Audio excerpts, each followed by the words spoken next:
Hey, hi. I finished it. I finished the video game that I have been eagerly wishing and hoping and waiting for the past 8 years since finishing Inquisition. I generally really loved it. I had a really great time. And I finished it Friday night, and it's now Monday morning, and I have just been stewing and thinking about it constantly, and I have no one to talk to about it. So here I am, alone in my office with a cup of coffee, recording this. If it isn't obvious already, I have not written a script. This is not a review. I don't feel qualified or analytically minded enough to offer that to the two or three people that'll click on this video. This is just a rambling 20-minute voicemail that your weird friend has sent you at 2 in the morning. If you're interested in knowing a random person's opinion about this video game, here we are. I have bullet points written on a paper in front of me. That's all I have to go off of. I want to say also, I know there's a lot of discourse, we'll say, about this game online. And while I do have some, I guess, criticisms, or mostly just sort of like things I wished for that didn't totally happen, or things I think could have been executed better to me personally, this isn't like a scathing rant review, if that's something you're looking for. And this is also not me trying to convince anyone who did feel really disappointed in the way that things panned out that they shouldn't feel disappointed. I do have, some disappointments, but anytime a new iteration of something I love comes out, for whatever reason, I am really excited about it and I am looking forward to it, but I don't go into it with any hard expectations. So that's just me. I also want to say that there's gonna be full spoilers in this. So if you haven't finished it yet, or if you care, um, don't listen. General overview. Obviously, I already said it. I really enjoyed playing the game. I had so much fun. The amount of times that I had to pause the game to like stand up and walk around the room for a second because what was going on was so crazy. So yeah, anyway, some general notes. Like I said, I finished it on Friday. I think my save file said something like 84 hours. It says that I have 42 out of 52 achievements. However, I don't have the achievements for the first 3 or 4 chapters, which is really odd to me because you automatically get those when you finish a chapter, and obviously I have since I finished the whole game. So maybe I'll pick them up on the next round.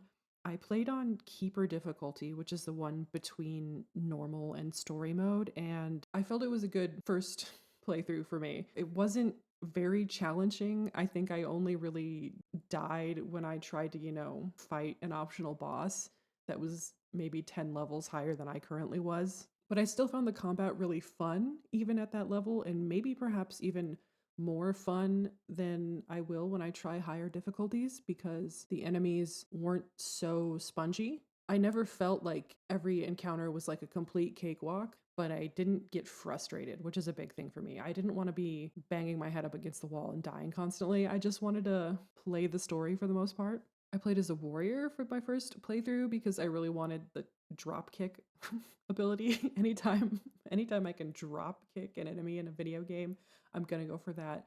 Throwing the shield felt really fun. I've seen a lot of comparison to this game to God of War 2018, I believe is when God of War came out. I did play God of War. I really enjoyed it. I haven't played Ragnarok. Anyway, I really enjoy this type of combat in a game. I love to roll around. I love to parry, and I think the little pause wheel to do the abilities, it worked really well for me in this game. I guess it did feel similar to Mass Effect, which this game has a lot of sort of Mass Effect-y elements related to that. Having two companions, on one hand, I don't mind it mechanically. I think if you had 3 companions with you and had to use that ability wheel, it would have been a little too much. So I understand why they only went with 2. However, because there's only 2, this is my first, like, I guess I'm getting it. This is going to be so scatterbrained. My first narrative criticism of this game. Having only 2 companions, I feel like directly contributes to the feeling of not fully being part of the team for Rook. I don't know if that makes sense. Maybe it's because I associate that setup with Mass Effect, but it's like when you as the protagonist, are running around and you have two people following you, and those two people are chatting with each other. It feels like you're the boss and they're your like employees. But for some reason in the previous game, when you're running around and you have three companions all talking to each other, even if your player character is not directly included in those conversations, for some reason for me, it feels more like a group. It feels more like everyone's equals and we're doing stuff together. There's other things in this game that make Rook feel like kind of lonely. I feel like this is the loneliest protagonist we've had in a Dragon Age game, but I'll get to that in a second because I'm looking at my little list and it says talk about gameplay, which I did, but I also want to mention that this game not only is absolutely beautiful, but it runs so well on my very low to mid-range PC. I can't imagine what it looks like on somebody with a good rig. It's got to be incredibly beautiful. I have never had a modern AAA game run this well on my computer. I have a Ryzen 5 3600, which Digital Foundry, thankfully for me, used as their example as a old, low-end, outdated CPU, so I could use their setup to set my game up. And I do have a 3050 in there, but it's not like the best GPU. But anyway, it runs like butter. It crashed once. I get a consistent, good frame rate. The reflections and the lighting looks incredible. And it's grayed out. I can't turn on ray tracing, but I don't think I need it. The reflections and everything look great without it. The only graphical issue I experienced was in some of the cutscenes, there was like weird aliasing happening on Rook's face a little bit. But other than that, it ran perfectly. All the environments, even though they do feel drastically different to all the other games because of the design philosophy and because of the graphical fidelity and whatever, they do still it feels like Dragon Age to me. I know some people, they don't feel that way, but the way that the architecture is and the way that everything feels so vertical, Dragon Age has always felt very tall to me, if that makes any sense. The environments, they go up forever. And it's almost like a disservice that the automatic camera angle is kind of pointing down a little bit. I encourage you to look up. There's so much stuff. Anyway, okay, so next we're talking about Rook. The thing about Rook, I like them in general. I like their personality. I do feel like there's a lot less opportunity in this game versus the other ones to create sort of a unique personality for your Rook. They seem to kind of have like a set path that they're on, and the dialogue choices do feel a little like three versions of the same thing, where it's like thumbs up for I support you and we're going to get through this. And then it's like the purple hawk option is just like mildly joking, not even like fully sarcastic the way that Hawk was in Dragon Age 2. And then, the so-called stern reaction is just like, we need to get stuff done. So there's not a lot of opportunity to be antagonistic, which I think a lot of people miss in a Dragon Age game and RPGs in general, is the opportunity to just be like a complete asshole. However, and this may be purely cope, I feel like it makes sense narratively for Rook to not be able to be antagonistic, because if you think about it, Rook is the first protagonist in a Dragon Age game that like fully chose to be there to do the job. Previously, it's, you had your character in Origins who gets in some mixed up situation and it's like their only choice is to join the Grey Wardens. So it makes sense for them to possibly be resistant and confused and angry about everything that's happening to them. In Dragon Age 2, everything bad happens to Hawk. Of course, you're going to be mad and resistant and antagonistic. Inquisition, you literally walk into a room and accidentally become the Herald of Andraste. Makes sense for that character to potentially be very resistant. Rook meets Varric. I wish we had more context for that. And signs on to this job to stop Solus and get the thing done. So I feel like it doesn't really make sense for you as Rook to show up and be like, I'm not doing this. You know what I mean? That's my feeling. I played with the British female voice actor and she was incredible. I loved it. I've heard the other voice actors are all equally as good. I really fell in love with my personal Rook. You know, even though I wasn't able to fully take complete control of her personality, I really got attached to her. Expanding on that, the dynamic between Rook and the companions is one of the weaker points to me, and honestly, the companions in general.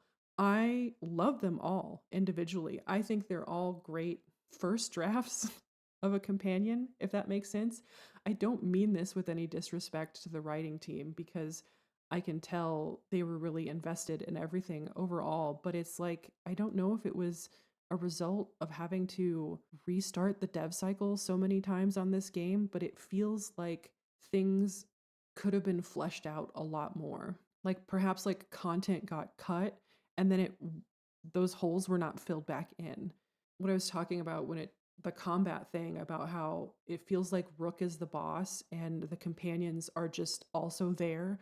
There's like a little bit of a disconnect between them that kind of spills over into when you're at the lighthouse and all the companions are there. And I really miss being able to walk up to a companion and just start a conversation with them whenever I feel like it. Even if you've exhausted everything the companion wants to talk about, my main reference point again is Inquisition, but you could run up to each companion wherever they were hanging out in Skyhold and initiate a conversation with them and ask them questions about their life, about what's going on, you know, all this sort of stuff. But it's like in the Veilguard, you just, unless they have a specific like cutscene conversation to have with you, they're just standing there and you walk up and they'll just say something to you. And you have no ability to respond or engage with them. Each character's backstory was sort of presented to you. And then when they get back to your base, to the lighthouse, there's no way to walk up to them and be like, hey, what's your whole deal? Like to get to know them better. So you feel like you actually are interacting with these characters. That's one thing I really miss. I did really enjoy that they moved around the lighthouse. They weren't always in their room. So it felt like you could just kind of wander around every time you got back and you'd find people talking to each other, which is really cool. I like that. But again, it felt like you were just weirdly creeping up and like eavesdropping on your coworkers, not like hanging out with your friends. And like adding insult to injury with that is two companions are standing in the corner talking to each other, and you get close enough to trigger their conversation, and they have a little back and forth, and then they both turn and stare at you and stare at Rook, and then you just stare back at them. Like you can't engage at all, and they just look at you. Should I talk about them each individually? I don't know. I guess I did that on my trailer reaction video. I think, who do we meet first? Well, Nev. Well, Harding. We meet Harding first. I love Harding. No notes. She's great. Nev is really great. I think her character archetype of being an underdog detective who wants to better her city is strong. I like that character archetype, but I think that maybe because I already like that character archetype, I feel like her writing is stronger than it actually is. Again, I think the issue is just that I can't go into her office and talk to her about stuff. I want to go in there into her office and be like, "What's all this stuff on the wall? What cases were you working on before this?" You know, that sort of stuff. I think Balara is really great. I think the character archetype of somebody who has a lot of deep grief and guilt and covers that up by being overly enthusiastic with this sort of, I'm fine, everything's fine, it's all great. I think that's a great character archetype. I would have liked to explore that more. Who do we meet next? I don't remember. Is it Lucanis? Oh my god. If you've chosen to romance Lucanis, then you know what I'm about to tear off about as a rant. But regardless of his romance, I'll talk about that later. He feels like something was cut out, something changed, and then they didn't plug the hole with more content. His whole thing about, you know, being an abomination, having spite trapped inside him, but being able to like speak to him like venom or something is really interesting. And based on that first scene where when you get back to the lighthouse and he's like trying to hold Spite in and his nose starts bleeding, I was like, oh dang, this is going to get weird. And then it just kind of is fine. It's just kind of fine that Spite's there. He does try to run away one time, and that's it. I was really looking forward to something crazier happening, especially since he's like explicitly like, I drink so much coffee because I don't like to sleep because when I sleep, Spite takes over. I was expecting something more like, all of a sudden Spite takes over and he attacks you or one of the other companions. Something more dramatic, or maybe Lucanis's nose is always bleeding because he's always trying to hold Spite back or something. But it just seemed like that resolved like too easily. I guess we'll go ahead and talk about the romance arc now. If this romance on paper is right up my alley, I am here for silent pining, resistant, we can't do this, you know, a slow burn. But this is not a slow burn. This is, they didn't write the middle of it. It feels like the middle of it's missing, to the point where I almost broke my rule of not Googling anything while I was playing to be like, did I miss a scene? Because I'm so confused. There's the scene at the coffee place, the scene with the almost kiss, and then nothing else happens for the rest of the game. Meanwhile, he's still having like flirty scenes with Nev, which apparently they get together. You don't romance either of them. So it felt like, do you even like me?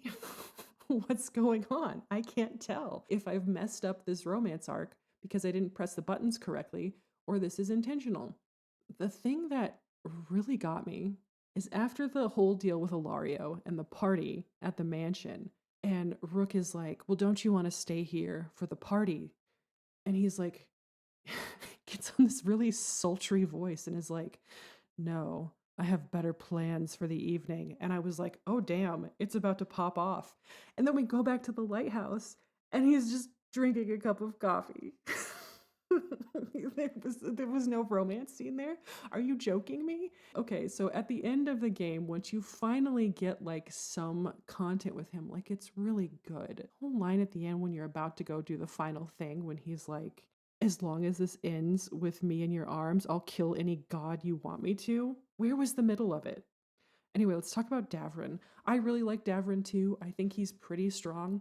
The only thing that's like inconsistent about him for me is that his arc seems to be that he doesn't know how and doesn't want to be nurturing to Asan. With the thing you learn at the end of the game that Davrin grew up as like a little farm boy tending to Hala, but then you tell me he's never taken care of a living creature before and he doesn't know how to do it. It felt weird. But other than that, he's great. I loved his whole side quest. The Griffin stuff blew my mind. Emmerich, I love Emmerich so much. I feel like Emmerich is the most fleshed out character of the game.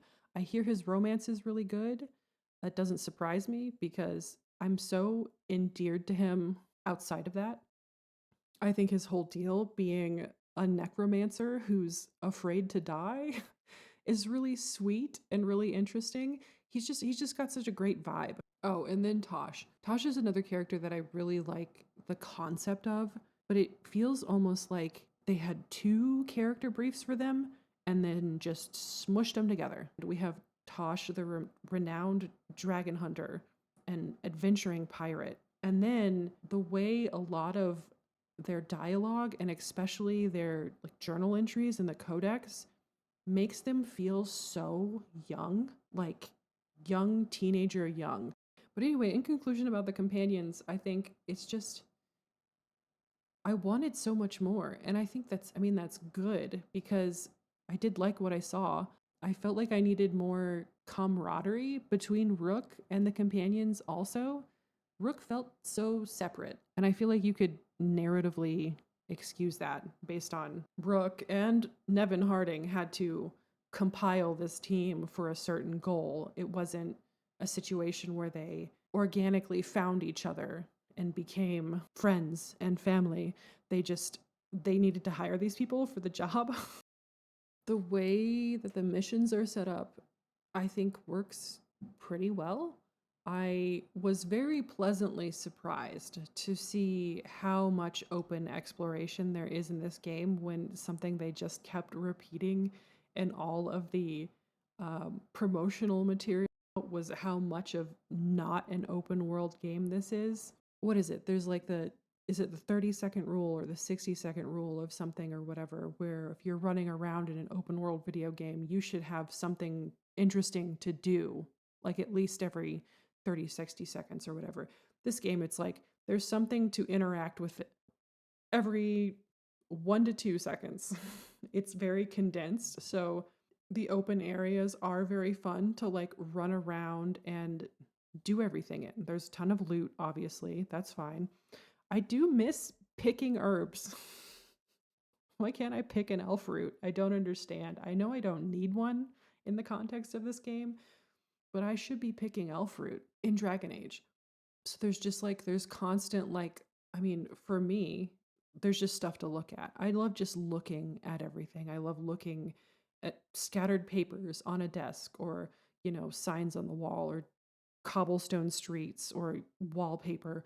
I love looking at all of it. So that's keeping me interested. But also, there's like constant little environmental puzzles, which I found simple enough to not get frustrated, but obtuse enough to feel like I accomplished something once I did it, if that makes any sense.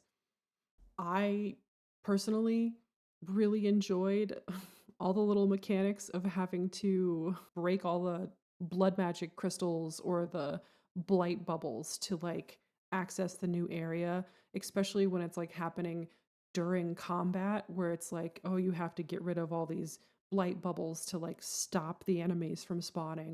I know that probably felt sort of tedious and repetitive to some people, but I personally enjoyed it because it kept me stimulated. It kept me moving around and doing stuff. The missions themselves are all really incredible. The Siege of Weishaupt, are you kidding me? That that felt like the end of the game. And then there were several more missions throughout that felt like the final mission of the game. It was just so good. If you love something that feels really cinematic, like you're in the thick of it, you're running for your life, the main missions feel really just very, very curated and cinematic and fun and exciting to run through. So I think it was a good balance. I think that's one of the things the game really excels at is having a good combination of those very curated missions and then having also engaging open areas for you to explore. Overall story, I went into this, like I said earlier, with like without any hard expectations for what the story was going to be. Of course, I had a lot of like things I was really curious about based on stuff that's been set up in the previous games and hoping that we would get some answers for like some weird lore stuff. And we did get a lot of answers to the point where like there's some points in the game where I felt so bombarded by just like bonkers lore reveals that it was overwhelming. I think the lore reveals that happened with Harding's quest and with Davrin's quest were great.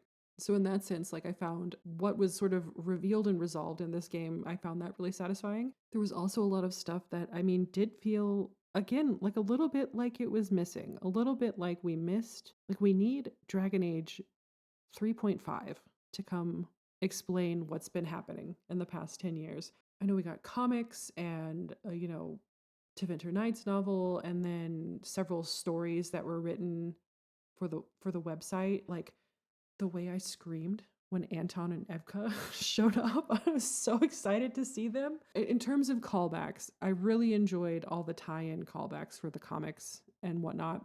I was honestly satisfied enough with the inclusion of the Inquisitor.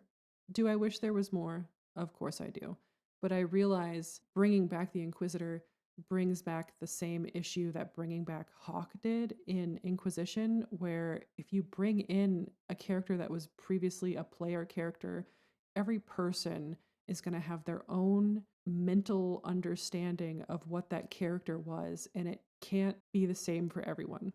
When my Inquisitor first showed up, you talk to them the first time, and he just stands there and has a conversation with you.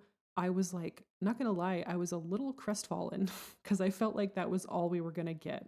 Now, you do meet the Inquisitor 2 more times, and then you also get some letters from them, which is great. I have a great pitch for you, BioWare, to spend a bunch of time and money to fix one interaction. I wish, because you're getting these letters from the Inquisitor talking about how freaking bad things are in the South. And they mention Skyhold. They mention going back to Skyhold. Imagine if instead of meeting the Inquisitor in that restaurant for the second time, imagine if he's like, come to Skyhold. They have an alluvion there, unless they got rid of it when they packed up and left. Go to Skyhold and just not even let us run around. I don't have to run around. I just want, you can just walk next to the Inquisitor while he's talking to you. Same conversation, walking in the courtyard of Skyhold, and then maybe like one panning shot of it. Imagine imagine how nice that would have been. And I guess it's pointless, but it just would have been nice. Why didn't they do it? Why didn't they call me and ask me how I wanted them to do it? But anyway, other than that, the previous who shows up? I mean, who's ever Dorian is there? Of course, I feel like I probably missed out on a bunch of Dorian content because I oopsie whoopsie destroyed Minrathous. So I'm excited to play again and do the alternate path. So maybe there's more Dorian. I'm having a hard time. I just played this game. Does anyone else? Well, Isabella. Isabella was kind of strange. Not gonna lie. I love that she's there. What was her outfit? Why doesn't she have like a cool pirate captain outfit? Why is she wearing a gold swimsuit? Anyway, this is jumping really ahead. Should I jump ahead? Should I just talk about like the ending now? Is this my warning? This is my warning for I'm going to talk about the ending. By the way, the final chain of missions, when you click on this is the point of no return, took me 5 hours to get through. So that was satisfying in itself, because in a lot of games it's like this is the final mission and then it's like 20 minutes of content and you're like, oh, it's over. So this was a good, satisfying, meaty chunk of a final mission. Circling back to the Inquisitor, we're going to talk about the rest of it in a second. I know this game has probably extra content and extra weight to people who romanced Solus in Inquisition, and I felt and assumed that was going to kind of be the only romance from the previous games that got any sort of additional context or resolution in this game. I romanced Dorian in Inquisition, and I feel at peace. The way I screamed when you're in that area and there's like banging on the door, and I was like, oh, sick, the Inquisitor's here. And then not only the Inquisitor's here, but Dorian was here too. So good. I'm so happy. That letter from Dorian. So this game made me cry a lot. The first time the game made me cry was, I think it must have been the second time you're talking to the Inquisitor in the restaurant and like that Trespasser theme music starts playing. And I was getting misty-eyed. And then I go into the codex and there's a letter from Dorian to the Inquisitor, and I need to find the letter. If I find the letter, I'll put it in here and I'll read it to you. Okay, here it is. I've got it. I'm writing again. Yes, the sending crystals still work, and yes, you'll be in Minrathous in a few short weeks. But a letter, written in blind longing, is real. It can be touched and it can be held. When ink and paper must substitute for your skin on mine and my breath in your ear. I used to scoff at frequent declarations of affection, trite, I thought, save them for rare and precious moments. But time and love are no longer things I care to squander, especially not as we race again towards calamity. And so, in each of these fleeting ephemeral seconds, I will tell you that I love you, whether penned or spoken or conveyed by glance or action. I love you in this moment and in all the moments to come, for as long as they do. I love you. I will find you soon. Yours, Dorian. Anyway, they're both there. It's great. I feel happy about that. The ending of the game. This is the big boy spoiler. So if you haven't finished the game and you're still listening and you haven't left like I told you to, leave right now. The game, in hindsight, I feel foolish. But the game fucking got me. The game got me. I not only was I like, all right, I'm coming around. Solus, I don't trust him, but I feel like he's being honest. He's not being honest. And then up until the moment that happens where he pulls you in and then like flashes of Varric start happening, until that moment, I had no idea. It was like getting hit by a truck. It worked on me. I sobbing, pleading, confused. So, in terms of narrative success, fictional success, incredible. But I'm still really sad. I'm so upset. It's funny, the morning before I started the mission, I was like cooking breakfast and I was just thinking about it and I was like, God, it's so weird that none of the other companions ever, they're always walking around the lighthouse. They're going in each other's rooms, they're hanging out. Why does nobody ever go to talk to Varric? And I was so mad. I was getting mad at the companions. I was like, the companions are being dismissive about Varric. Why aren't they visiting him? And then I was like, oh, this is some sort of weird oversight.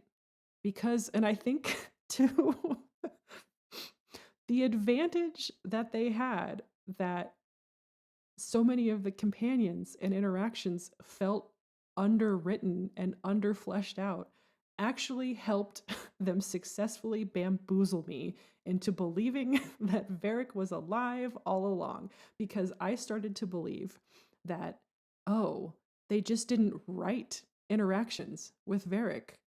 They forgot to, or they ran out of time, or Varric's voice actor was no longer available when they needed to record these interactions with the other companions coming to visit him.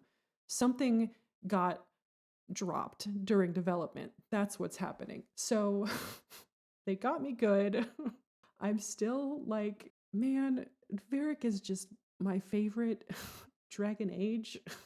And I've been saying ever since Trespasser, knowing and hoping that they're going to make another game. And obviously being like, I hope Varric's there, love him, he's my guy, but please just let Varric retire and be safe and happy.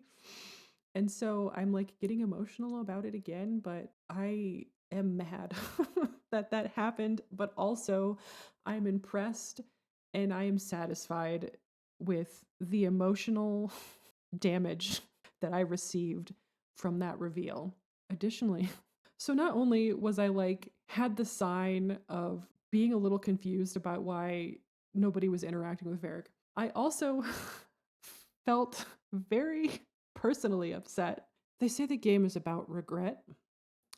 I regret being annoyed that I couldn't take a screenshot of the pillow.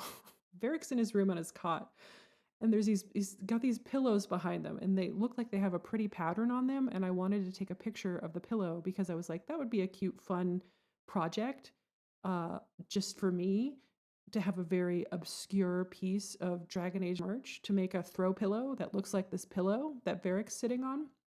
And I was annoyed that he never moved and I couldn't take a picture of the pillow. And then I got my wish in the worst way possible. So I was humbled in that moment. This game now takes the top trophy over the place of Red Dead Redemption 2. Soft spoilers for Red Dead Redemption 2. The ending is sad. For the game that has made me sob and ugly cry the most out of any video game. It was, I'll tell you what, that mission was so much whiplash. I didn't even talk about Harding. I lost Harding.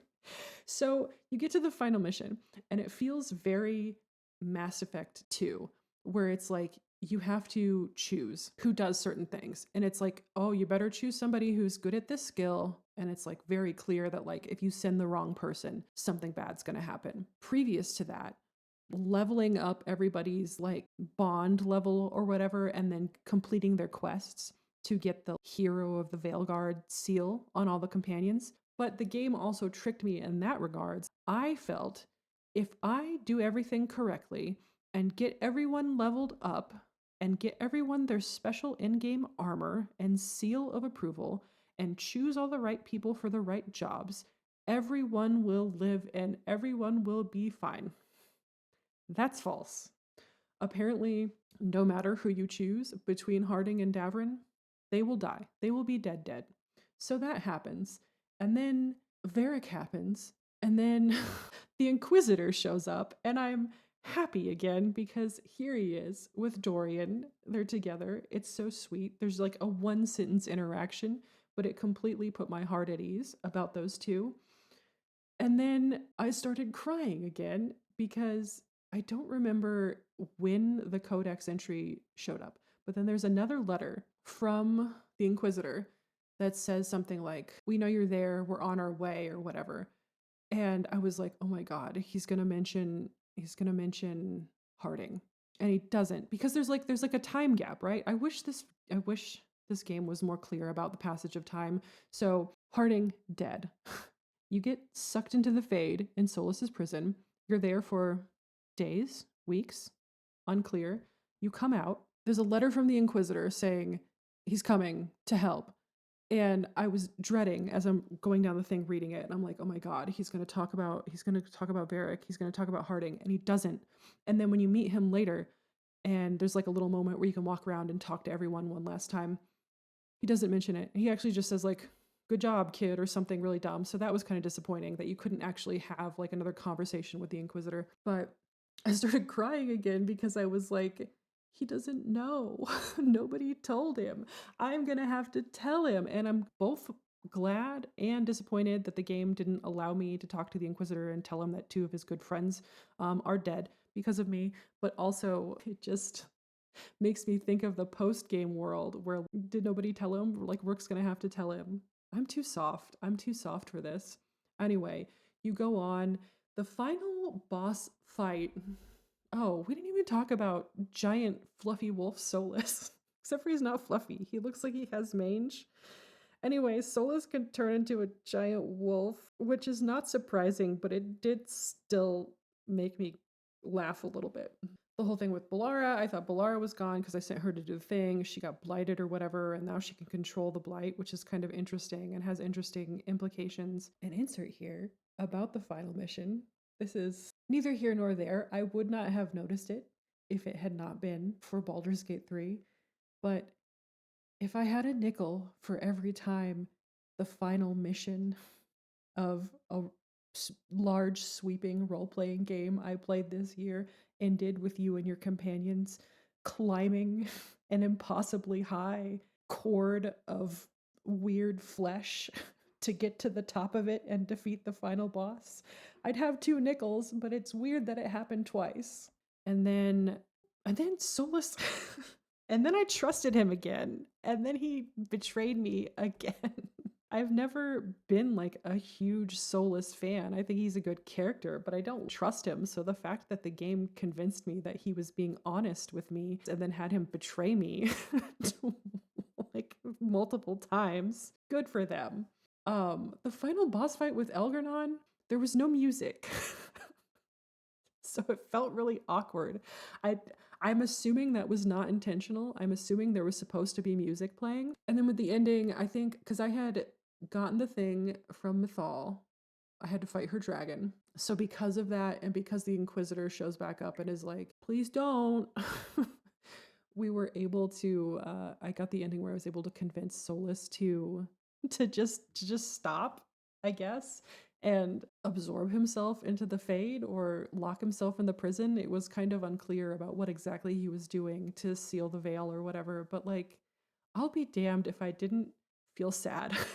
I still felt sad, even though I just wanted to punch him at that point, and I will in every playthrough of Inquisition moving forward, but I still felt really sad because it was like, this is a character that was kind of my friend, you know? He just kept making everything worse and worse and worse. And then the solution is he has to lock himself away forever.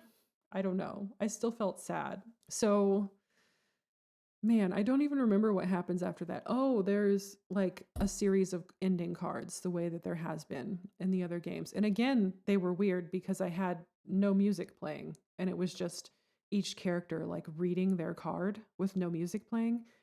So that felt strange. Maybe it'll be fixed by next time I get there. I do wish there was a little more. I understand why there is no post game runaround content, but I still wish there was. I still wish I could talk to all the companions after everything ended and find out what they're doing next. I know it's explained in the cards, but I want more interaction. I want to interact with the companions. And then a weird song played during the credits, and I didn't care for that. But that's fine.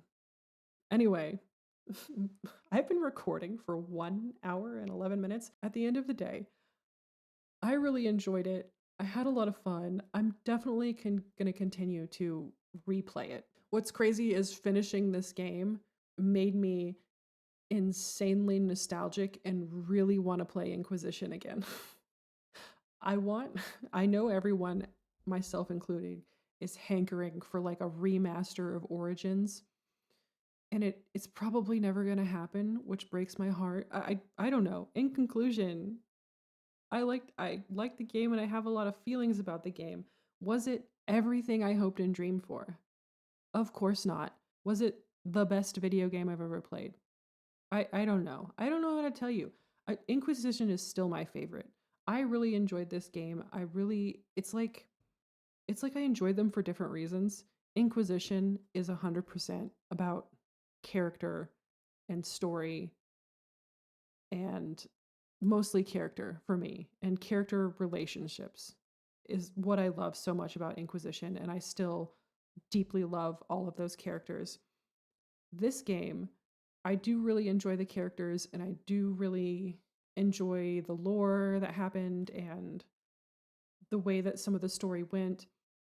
The new stuff, the new enemies were all really cool. I just thought of another nitpick. Actually, my biggest nitpick with this game, there weren't enough creatures. In the trailer, one of the old trailers, there's a shot of like these like ankylosaurus creatures rumbling around. Where were they? There were a couple nugs, whatever. There were these like crocodile seals on the beach that would like slurp down into the sand when you got too close to them. What are those? The flower head tree monsters? What are those?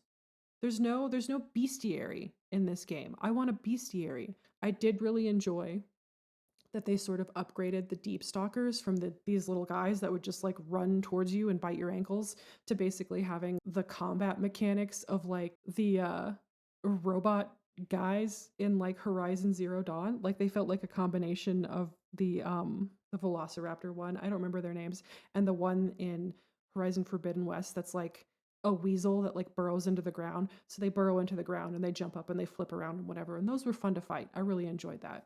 I did enjoy that I didn't have to like go out and kill a bunch of foxes and sheep to get wool for the town, but I wish there were more like creatures running around. It seems like too much to ask maybe because there's already so much going on in the environment.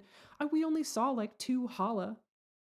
I mean, narratively, I guess there's a reason we didn't see them. There wasn't a single bear in this game. I take it back. It was a bad video game. No bears. I plan to do another playthrough soon, kind of right away, because I want to basically make the opposite choice of all the choices that I made in this game. So I want to do that because I want to see what it's like when Treviso gets blasted instead of Minrathous, to see like what else happens in Minrathous when it's not all fucked up. Anyway, I've been talking for a really long time. That's probably enough talking. Goodbye.